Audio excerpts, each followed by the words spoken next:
সংযুক্ত আরব আমিরাত সহ বিশ্বের বিভিন্ন প্রান্তে থাকা বাংলাদেশি প্রবাসীদের সহজে ও সাশ্রয়ী মূল্যে স্বাস্থ্যসেবা নিশ্চিত করতে একটি অ্যাপ চালু করেছে Asian health care group.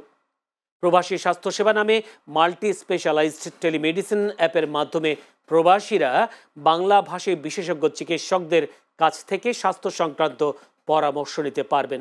23 November আবুধাবিতে নিযুক্ত বাংলাদেশের রাষ্ট্রদূত তারেক আহমেদের সঙ্গে এই কার্যক্রম নিয়ে আলোচনা করেন এশিয়ান হেলথ কেয়ার গ্রুপের প্রতিষ্ঠাতা ও চেয়ারম্যান ডক্টর সালাউদ্দিন আলী। তিনি জানান, প্রতিষ্ঠানটি অনলাইন ক্লিনিক প্ল্যাটফর্মের পাশাপাশি প্রতিটি দেশে একটি করে কমিউনিটি ক্লিনিক চালুর পরিকল্পনা করেছেন। বলেন, বাংলাদেশের অর্থনীতিতে অবদান রাখা প্রবাসীদের স্বাস্থ্যসেবা নিশ্চিতে এই সেবা চালুর উদ্যোগ নেওয়া হয়েছে।